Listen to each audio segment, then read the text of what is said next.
From downtown Decatur, it's the Faber Files. Hello, I'm your host, Bill Faber. Because democracy demands debate, we present this program, a program of public interests and issues about Decatur and Macon County. This evening's special guest is Justin Dudley, a magician. Do you believe in magic? Justin is also called the Amazing Justin, and we're going to talk to Justin about his work here in our community, his interaction with schools, churches, and at times delivering the Christian message through his magic acts. Justin, welcome to our program. Thank you, Bill. I appreciate it. Great to have you here. Do you believe in magic? I don't believe in it, but I do it. It's a lot of illusions and stuff, but magic's more of interacting with people and bringing joy to people's lives. That's where the real magic comes from. So. How did you get involved in magic work? How did I get in magic? It all started with one of those in-home magic kits around Christmas, and ended up digging into that, and then I saw my first magician, Andy Dallas, over in Champaign, and fell in love with it, and it really turned into something worth doing. Wow. And turned into a session, so it's really good. How did you learn your craft? Mostly a lot of reading. A lot of reading? Misspent youth. Trying to figure out how to make something disappear, and had a lot of great mentors along the way, like Andy Dallas. He's a world-renowned famous magician and escape artist right over in Champaign, Illinois, and he's been my mentor and took me into it. So, pretty awesome. So you would kind of meet with the gentleman and learn how to do some of these things and learn the principles of magic and illusion? Yeah, absolutely. Hanging around the magic shop, he saw me become a regular around there, and it just really blossomed. And I'd be able to bring stuff to him and say, "Hey, I'm working on this. What do you think about this?" Right. And he goes, "Hey, what do you think about this?" You know, and turn me on to something else. Or just kind of expose the art to me and how to share it with other people correctly. A little later in the show, we're going to be looking at some magic tricks, or what you might call illusions. Absolutely. So if a youngster were watching our program, or mom and dad had a youngster who was interested in learning how to do an illusion or a magic trick, what book or resource would they go to? The great resource in the community is always just go check out the library. The library in the kids section has great books on magic. Really? And just go ask the library, and they know exactly where they are. So if you're interested, go in there and learn a few card tricks and learn how to amaze your friends. So. A few card tricks and to amaze your friends? There's all kinds of things in there, neat things to share. So. Yeah. Well, like anything else, even like playing a musical instrument or hitting a baseball, it takes practice. Very so, very true. Tons of practice. It may be a year before somebody sees a new effect or something that I'm working on. Really? So, yeah. Why does it take so long to perfect the illusion? Mostly just getting up to the standards that I like, and make sure, because you're doing stuff while people are not noticing it, so it's a lot of time spent in front of a mirror as well. So just making the impossible look possible. Some of the big names, I guess, historically that people might recognize in terms of magicians or illusionists would be David Copperfield or Houdini. And how did the work of those gentlemen relate to magic and illusions? I always loved David Copperfield when I was younger. In fact, I got to spend some time with him in the end of July out in Las Vegas. We just recently deemed him the King of Magic with the Society of American Magicians. I don't know if you're familiar with them at all. No, sir. They're actually the world's oldest and most prestigious magic organization, and it dates back to roots like Harry Houdini. And he was one of our past national presidents. And the Society of American Magicians is sort of like the who's who of magic, and there's a lot of bigger names that have served as past presidents. And seeing Copperfield on TV, and he has the big box illusions and stuff like that, and it's just really appealed to me. It was neat, and just kind of fell in love with magic even more. Well, America is fascinated with magic and illusion, and our Decatur community is also. You're very active in making presentations to our local community. What presentations are you making and where? Absolutely. I stay very busy with churches as well. That's my heart, is actually doing churches, and call it Magic with a Message, and be able to share the gospel with local churches and do it in a fun way with the kids through VBSs and stuff like that. Do a lot of birthday parties, and entertain families, family and friendly entertainment. Festivals, weddings, the whole gamut really. It's just interesting how it works into the community. Sure. And add entertainment to different events that's going on. And we'll be displaying your website and contact information, so if mom or dad or one of our viewers wanted to be in touch with you to talk with you about a presentation that they might have in mind, they can contact you, right? Absolutely. There's a contact session on there, and they can learn more about what I do, and it's all on there, so it's pretty nice. Right. AmazingDudley.com. Well, we have a very pretty assistant to join you here just in a moment. I'll step off the screen, and Laura will be your assistant. So, you want to show us some illusions and some magic tricks? Absolutely. You ever seen one of these? Yep. These things have plagued humanity for many years. It's a standard Rubik's Cube. And one thing that I like to do is they got people that actually have competitions with these things. And they even got people that actually solve them with their feet, you know. But I figure I don't have to mess with that because they're very confusing. Because if you look right there, it actually solves itself. Cool. Just like that. Now, happens that quick, so it's usually magic people, their reactions is they even forget to clap because they're just stunned for just what you just did underneath their nose. I tell you what, can I borrow a little bitty fuzzy from your shirt right there? Yeah, you got a little bitty fuzzy right there. Have you ever seen one of those? Go ahead and take it. It's kind of squishy. Yeah. You have? Do you know what that is? Looks like a clown's nose, but I'm assuming It does it's look not like a nose. clown's nose, yeah? Would that work on you?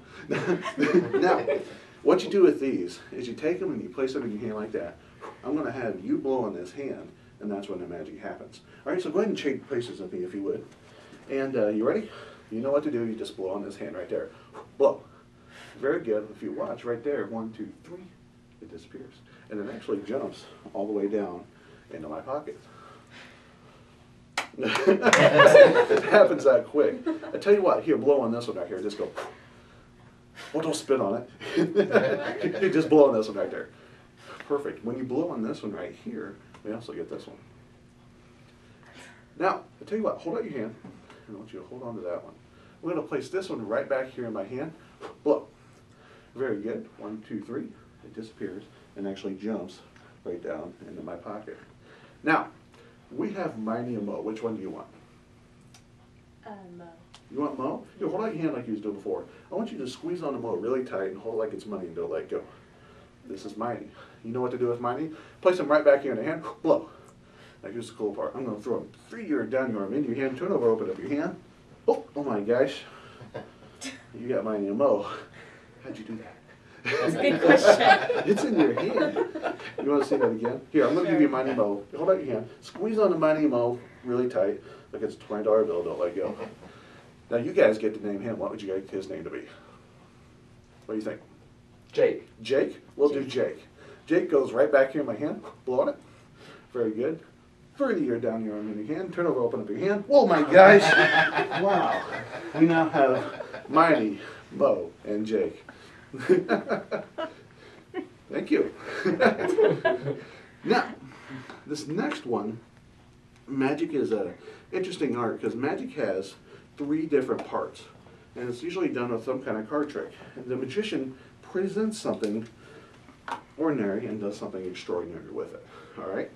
So I tell you what, just reach down and cut to any card that you want. Just break it like that. Right there. Perfect. Now, what we're going to do is going to mark your spot, okay? You ready? You don't look like you're ready. Now, here we go. Just going to say, just break it one more time. Right there, okay? Mark your spot right there. Now, we got a card here and a marker, and what I'd like for you to do is to go ahead and take that marker and just sign your name across there. I'm excited. Yeah, just write your name across there if you would, please.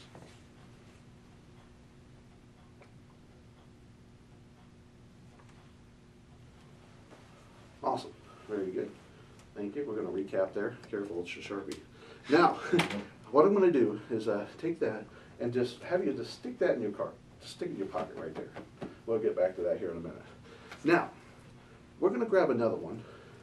And the magician, the first part of every magic trick is actually called the pledge. All right. Now, I'm going to draw a stickman magician. I'm not very much of an artist, but we're going to draw him right here. Give him a little top hat, a little smiley face, just like so. So the camera can see.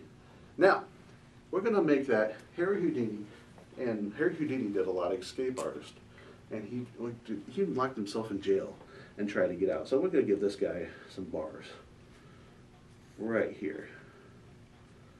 All right? So it's totally hard for him to even get out of jail. Right there on the back of my business card. Fair? Now, you picked one card. The stick man is actually going to do this trick. And go ahead and take your card where you cut to. Go ahead. Just take it and show it to the camera. The staff? Yeah, right there where you cut to. What is your card? This one? Yeah. Okay. What do you got? Ace of Hearts. Ace of Hearts. That's a good choice. Because you want to show it to the magician. So he can get a good look at that. And just so happens, I got a piece of tissue paper right here. We're going to sit this right here on the edge of my hat so you can see it. And if you watch, the magician is actually going to do an escape trick right there. On the count of three, let's count to three together. You ready? 1, 2, 3. Look right there. Oh, okay. The magician has actually vanished from the back of the business card. That's cool. Now, that is what's called the turn. See, you actually make something happen, an extraordinary happen, but you really want to know, but you really don't want to know. And then there's the part that's the prestige, where you got to make something disappear, but you got to make it come back. All right? Before we started this trick, I gave you a business card that you signed. All right? And we stuck it in your pocket. And your card, you picked a random card, the Ace of Hearts. Go ahead and take that card out. There's Mr. Magician right there on the back with the Ace of Hearts. That's pretty cute. You can keep that as a souvenir. Awesome. Awesome. Now, do you mind if I mess with your brain a little bit, if I'm not doing that already? Sure. I'd like to draw your attention to these great big giant cards down here, all right? And let's imagine that these 4 cards are actually the 4 kings in the deck of cards. So which ones are those? You got the Ace of Hearts, you got the King of Spades. you got the King of Diamonds, and you got the King of Clubs, right? So we'll make those the 4 kings, okay? Now the 4 kings are pretty interesting. I want to pick up 2 of them, and I need you to tell me, we didn't set up anything ahead of time, right? This is the first time I met you. Now, tell me if I got the first ones that I have is the red ones or the black ones. You tell me. The red ones or the black ones? The red ones. The red ones. We're going to take those and throw those away so we don't need them anymore. All right? So this leaves the black ones, right? I'm going to take one more. Tell me which one do I have, the spade or the club? The club. The club. We're going to throw that away so it just leaves the spade. I'm going to take the spade, turn it imaginarily, and stick it back down into the deck. So it's just leaving one card upside down from the rest. Fair? And we threw the rest away. Now, how cool of a trick would it be if I pick up these cards and I fan them out and your card would be upside down? Would that be pretty neat? That'd be pretty mind-blowing, wouldn't it? But if you look right here, there is one card upside down. It is the King of Spades.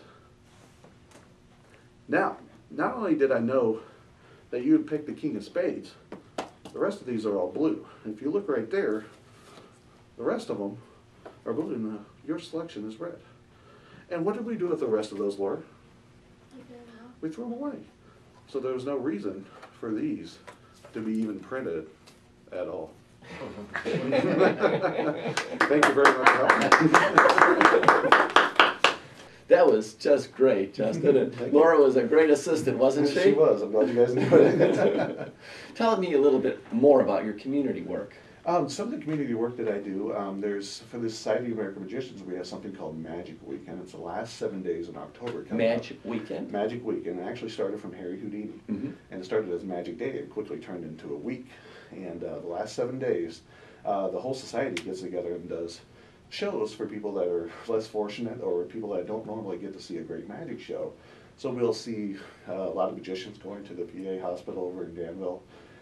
You'll see, I actually like to hit the local PEDS units, you know, people that are stuck there in that time of year, you know, and just want to have fun, you know, while everybody else is out having fun, and I just don't want to be in the hospital. Sure. And go do some close-up magic, go do a show for them as well, or retirement centers and stuff like that. Sure. Bring a lot of joy to people's absolutely. lives and make them forget about their cares for a few minutes. Absolutely, just Yeah. bring in the magic and just don't let the world get you. So and you just kind of step into reality land, which is what people really like to do. So. Well, as you gave a display of your talents here, what struck me is the quickness of your hands. You really are very artful and smooth in the way you work through those illusions. Thank you. Magic is a vanishing art, really. And yeah, it takes a lot of practice, and that's kind of where the practice comes from, is just making sure everything is right. And they're looking at one thing totally different, and something disappears, so it's pretty cool. You know, as someone mentored you, do you have someone under your wing that you're bringing along to show magic? Not quite at this that level that I was. I do have a couple friends that are interested in a little bit of magic and kind of pointed them in the right direction, and but not right at this time. Not quite at that point to be able to mentor, and just working on myself right now with my mentor. So. You had mentioned in our earlier conversation in the show that you use magic to spread the gospel. How do you integrate the gospel into your work? I actually use, basically the best object lesson is actually using magic and just getting that across. And you can do, Jesus was the king of object lessons. He would, you know, do anything with a loaf of bread. And that wasn't magic per se, but he'd actually get a point across by using different objects and how to relate to people. And using that to families and kids, you can get a really strong message across by using magic. Sure. For instance, I have this one trick, I call it the priority balls, and keeping the right priorities in life. The priority balls? Right, Mm-hmm. and keeping Jesus first in your life. And they keep changing order.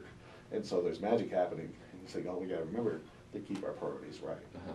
Well, that's a great way to communicate with kids and keep their interest too. Absolutely. Right. And they're glued to me for the whole 45 minutes of the show. So. Well, we've so appreciated you coming to join us this evening, and this is a very special show. Do you believe in magic? And Justin Dudley, the amazing Justin.